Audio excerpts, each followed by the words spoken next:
This is your USMNT Abroad weekly update from April 20th to April 26th of 2021. Hi, if you're new here, I'm Filippo. Welcome to the channel. This is our weekly series where we update you on every Monday how USMNT players did abroad. Yes, we go through the transfer rumors, then we go through each single performance on the most summarized way possible. Now, before we start, I want to thank you everyone from the episode of last week where we had that bet with Dustin, our producer, of hitting 600 likes. We actually hit 750. You guys are freaking awesome. And now, Dustin owns me a Gio Reyna Borussia Dortmund jersey. So for that, thank you very much, guys. I truly appreciate it. You guys are awesome. Continue to hit the like button, by the way. Let's get it 600 again. Why not? You see, it was very easy. So hit the like button. It truly helps the channel. Don't forget to comment down below who was your player of the week this week. With all that said, we got a lot to cover, so let's roll the episode.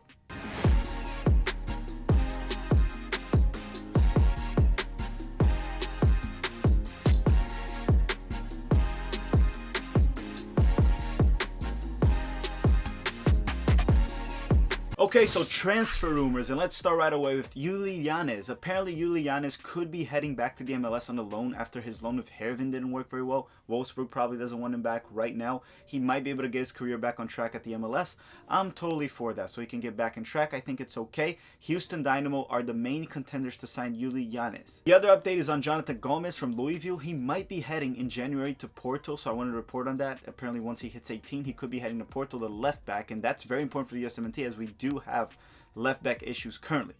Now the last transfer update is Pedro Parker is heading to 11 Yanks. Hi, I'm back. And yes, I put a transfer request because I don't want to be with Tactical Manager anymore. I want to go to 11 Yanks and work with Pete. So if you guys kindly could request Pete on his videos, on Twitter, message him. Tell Pete to sign Pedro Parker.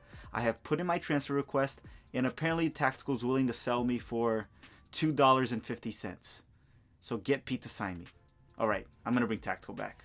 See you guys. Alright, so now let's start with Christian Pulisic from Chelsea. Let's go on the player performance updates. On Tuesday, Pulisic started and played a full 90 minutes for Chelsea after a 0-0 draw with Brighton. He had a pretty good performance. He was heavily involved in the game with over 60 touches in the ball and won most of his ground duels.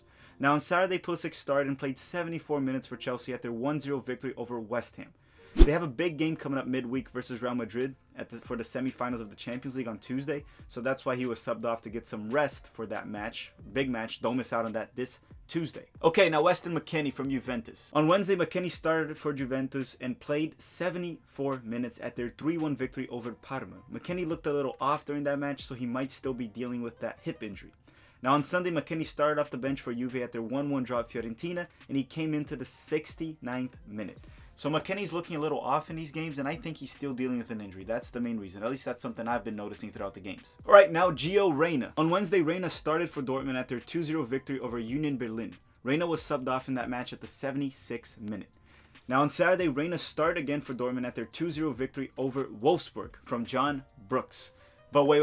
I'm going to get to John Brooks later in the video, not now. Reyna was subbed off at the 69th minute after Dortmund scored their second goal.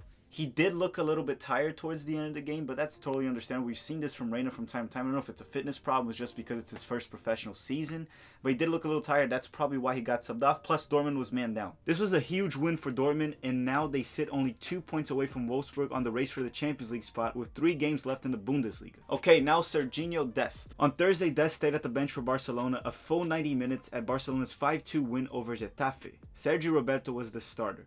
Now on Sunday, Dest was back at the starting lineup for Barcelona at their 2-1 victory over Villarreal. Dest was subbed off at halftime. Some mixed reports came out of it. Some said he was injured. Others said it was just a Koeman's decision.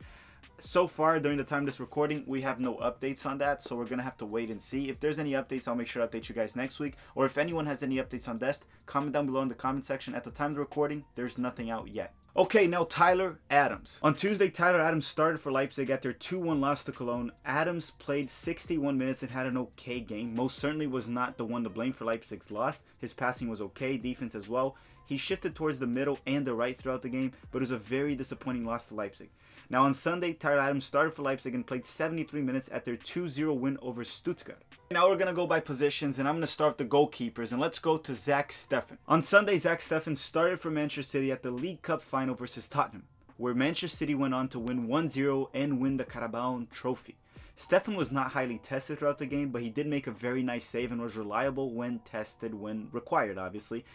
it's not his fault that Tottenham is just allergic to trophies and trying not to win trophies. You see, they fired Mourinho roughly a week or two before the final, so it's not his fault that Tottenham just played a crap game. Big congrats to Zack Steffen. You love to see it, and a big up for my Brazilian goalkeeper Ederson as well. Congratulations, second weekend in a row that an American wins a trophy on one of the top 5 countries, top 5 league countries. You guys know what I mean.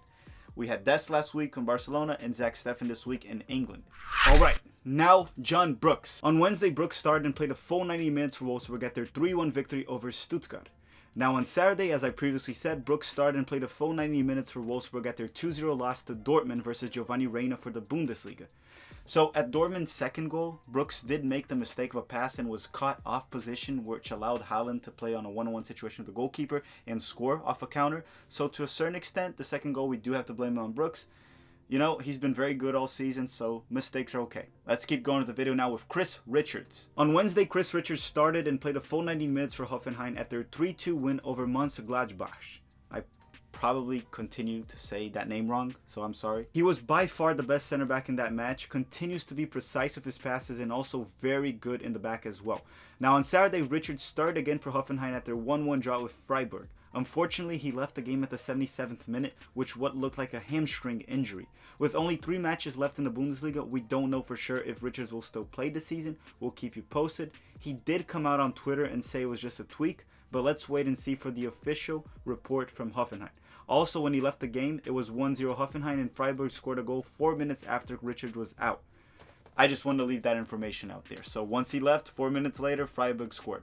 Let's hope Richards recovers on time to finish the season and to play the Nations League. Hopefully it's nothing serious, just like he said. Hopefully it's just a tweak. So Eric Palmer-Brown, and there's no updates there. He wasn't with the roster for the 2 games they had this week for Austria Wien. There's no reports of injury, so if there's anything out there, we'll update you guys next week. Okay, now Matt Miazga from Anderlecht. Anderlecht only had a club friendly this weekend as they prepare for the championship round of the Belgium League. The championship round will be composed of the top 4 clubs in the league where they will all face each other on 3 home games and 3 away games. Kik Piri was not with 20 this weekend as well. He was not the roster. There's also no reports of injury. Maybe he was just being rested, but he wasn't with the team for the match versus Ultrash this weekend. Okay, now Mark McKenzie, which is one of the very few center backs that was successful this weekend for the US men's national team. On Sunday, McKenzie started off at the bench for Genk at their 2-1 victory over Standard Liège for the Belgium Cup final. McKenzie came into the game at the 87th minute. Congratulations to Mark McKenzie for becoming the first American to ever win the Belgium Cup. Big congratulations to Mark. Even though he didn't get that many minutes, he did play a role and he was part of the team. Hopefully next season he'll get many more minutes. And also, I do need to give credit where credit is due. So congratulations to Arteaga, the left back for Genk, L3 player, for also winning the cup. So big congratulations to L3 there as well. I could do an L3 abroad series, but it would just be a little bit too short as they don't have that many players in Europe. What? You guys thought I was just going to praise you guys for free? Okay, and Cameron Carter-Vickers. On Wednesday, Cameron Carter-Vickers started and played a full 90 minutes for Bournemouth at their 4-1 win over Millwall. Now on Saturday, Carter-Vickers started again and played a full 90 minutes again at their 1-0 loss to Brentford for the championship. And Bournemouth is now on the playoffs for the spot on the Premier League. So they will be playing the playoffs. Carter-Vickers will be there as well. Maybe we'll see him in the Premier League next season.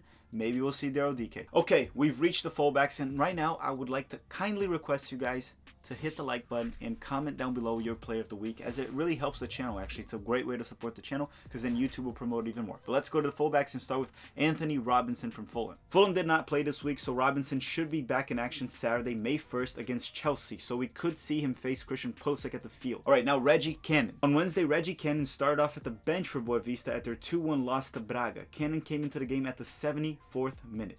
On Sunday, Cannon started for Boavista and played 77 minutes at their 1-0 loss again, now this time to Marítimo. Boavista are currently at the relegation zone of the Portuguese league. Now Mathew Hoppe. On Wednesday, Hoppe started off the bench for Rotterdam at their 2-1 loss to Middlesbrough. He came into the game at halftime.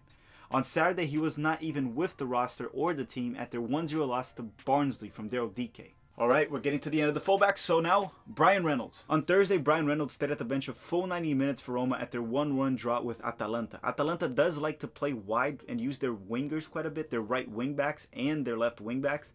For that reason, I could understand why Roma went with a 4-defender formation, and I did not expect to see Reynolds for this game. Now on Sunday, Reynolds, well, he stayed at the bench a full 90 minutes again, and this time Roma did play with a 3-defender formation. And a quick update on DeAndre Yedlin, he's still recovering from an ankle injury, so he didn't play for Galatasaray this weekend. Maybe we'll see him back next week or 2 weeks from now. Okay, now we reach the midfielders, and we're going to start right away with Yunus Musah. On Wednesday, Yunus Musah started for Valencia as a right midfielder at their 3-1 loss to Osasuna. Musah was subbed off in that game at the 52nd minute. Now on Saturday, Yunus Musah started for the second time in a row for Valencia as a right midfielder at their late 1-1 draw with Deportivo Alaves. Musah was subbed off at the 61st minute. So overall, even though he was subbed off twice, it was very good to see him start 2 times in a row for Valencia. We haven't seen that in a while, so I'm very happy for Yunus Musah. That's progress. Alright, now Johnny Cardoso. On Saturday, Johnny Cardoso was back with Internacional at the bench at their 5-0 victory over Esportivo. Cardoso came into the game at the 64th minute. After that game, Miguel Angel Ramirez, the coach for Internacional, did say that they're preparing Johnny to be a 6 or an 8 for Internacional in the future. A lock-in starter in the future for many years to come. So we could see Johnny Cardoso get more minutes throughout the season and probably be a starter for 2022. It seems like this season is more about preparing him. And Miguel Angel Ramirez is known for being very good at developing players. We've reached Brenden Aaronson from RB Salzburg. On Wednesday, Brenden Aaronson started off the bench for RB Salzburg at their 3-2 loss to Wattens. Brenden came in at halftime and scored for Salzburg at the 58th minute to get them the 2-1 lead. Sadly, they were not able to hold on to the victory. Now on Sunday, Brenden Aaronson started and played a full 90 minutes for RB Salzburg at their 2-1 win over Wolfsburg for the Austrian Bundesliga. Okay, now Taylor Booth. On Tuesday, Booth started off the bench for Polten at their 0-0 draw with Hartberg. Booth came into the game at the 56th minute. Now on Saturday, Booth started for Polten and played 71 minutes at their 2-1 loss to Reed. Polten currently sits in last place with 5 rounds left, and they could very well get relegated. So the good news on that is Taylor Booth is on the loan, so it wouldn't matter too much. Okay, Julian Green from Firth. On Tuesday, Green started and played a full 90 minutes for Firth at their 3-0 win over Eintracht Braunschweig. On Sunday, Green started and played 80 minutes for Firth at their 2-1 loss to St. Pauli. They currently sit in second place in the second Bundesliga. Maybe we'll see Green back in the Bundesliga next season. Maybe. There's still a couple rounds to be played, but it looks like they are fighting for a spot and they could very well make it to the Bundesliga. Alright, now Luca De La Torre and Heracles was back in action this weekend, and so was De La Torre. On Sunday, De La Torre started and played a full 90 minutes for Heracles at their 3-1 loss to Imen. De La Torre got a yellow card throughout the game. His passing was pretty good, hitting 95% of them. Besides that, not much we can say about his performance. It was pretty average. And now Dwayne Holmes. On Wednesday, Dwayne Holmes started and played 77 minutes for Huddersfield at their 1-0 loss to Barnsley. On Saturday, Holmes started off the bench for Huddersfield at their 5-2 loss to Blackburn. He came into the game at the 58th minute and got an assist and a yellow card as well. Okay, now Alex Maitan from Nottingham Forest. On Wednesday, Alex Maitan started and played a full 90 minutes for Nottingham Forest at their 1-1 draw with Birmingham City. On Saturday, Maitan started off the bench for Nottingham Forest at their 1-1 draw against Stoke City. Maitan came off of that game at the 69th minute. Okay, now Lyndon Gooch. On Tuesday, Gooch started and played a full 90 minutes for Sunderland at their 2-2 draw with Hull City. Gooch got an assist for Sunderland at their very first goal. Okay, now we're at the forwards, and I'm going to start right away with Tim Weah. And talking about Tim Weah, hopefully you guys did watch our interview with Patrick Weah, where he does talk about his relationship with Tim Weah. It might be a surprise to many of you, so go watch that video. Now let's talk about Tim Weah. On Sunday, Weah was not with the team due to a muscle injury, and the timetable was not provided. However, apparently it's not a big injury, and if you look at the table right now, Lille does have the lead after a big comeback versus Lyon this weekend. We'll see how this French league will end, but it looks like Lille might be able to win this league. They currently lead. There's not that many rounds left. PSG's right there, 1 point behind them. It'll be very interesting to see this title race, and Lille most certainly needs a healthy Tim Weah to help them out. Okay, now Mathew Hoppe. On Tuesday the 20th, Schalke lost to Armenia, and Hoppe stayed at the bench for the entire match. For that match, Schalke was finally officially relegated. Non-officially, they've been relegated for months, which leads me to ask, why were their fans so angry? Were they surprised that they got relegated?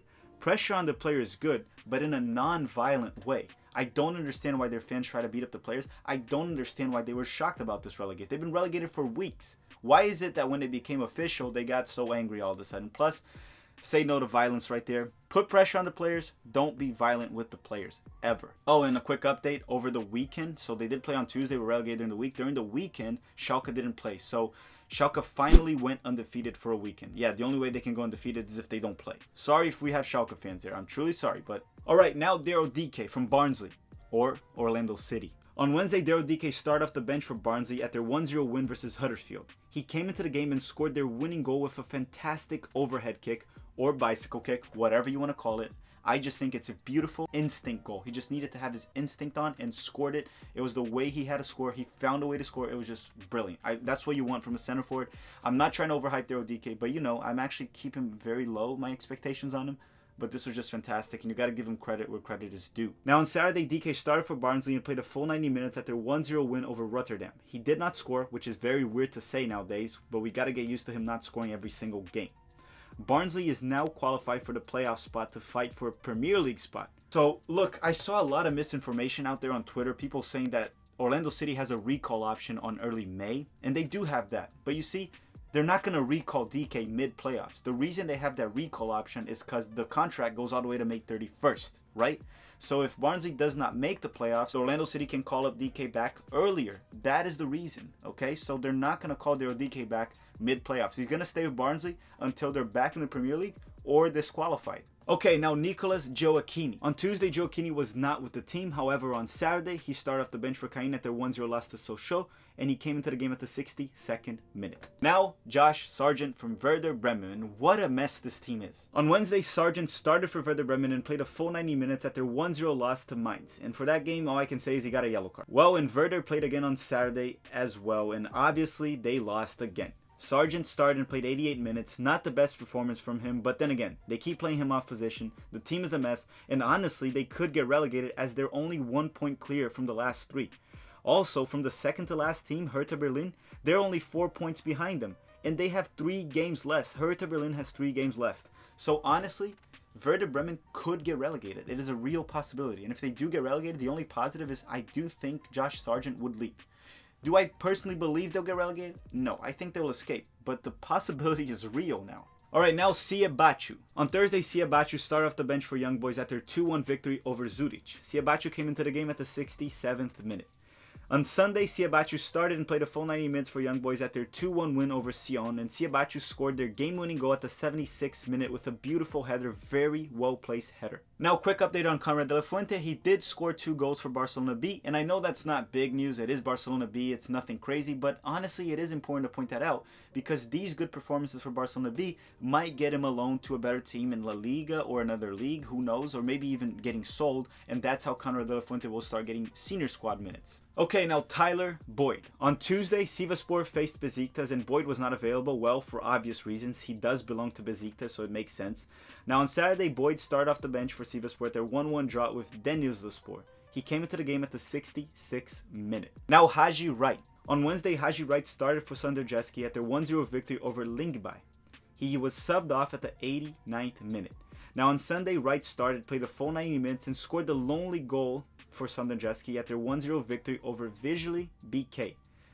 But he was not the man of the match, and his performance was not that good despite scoring the game-winning goal. Now Emmanuel Sabi, the very last player we're going to cover here. On Wednesday, Sabi started off the bench for Odense at their 3-2 loss to Aalborg. He came into the game early due to one of his teammates getting injured, so he came into the game at the 17th minute. Now on Sunday, he stayed at the bench a full 90 minutes. Now, I want to give a quick update on one of our coaches, Jesse Marsch. So, Nagelsmann from Leipzig apparently accepted an offer from Bayern Munich and he will be leaving Leipzig. Jesse Marsch is one of the leading candidates, so he could become a Leipzig coach for next season. Just a rumor, nothing official. I just wanted to say that because that's an update we got this morning. Alright guys, we've reached the end of the video. Hopefully by now you hit the like button, subscribe to the channel, and hit the notification bell, along with commenting down below your player of the week. And you went to message Pete about Pedro Parker's transfer. Before we go, I'm going to give a quick list of players we normally cover, but they probably didn't play or had no impact this week. Ethan Horvath, CJ Dos Santos, Odunze, Josh Cohen, Sebastian Salcedo, Folarin Balogun, Richie Ledezma, Owen Otasawi, Geoff Cameron, Christian Capis, Shaquille Moore, Henry Wingo, Joe Scally, and Chris Durkin. I want to thank you all very much for watching, guys. We have great stuff coming up this month of May, great USMNT content. Please hit the like button as it truly helps the channel. I want to thank you all very much for watching and have a great day.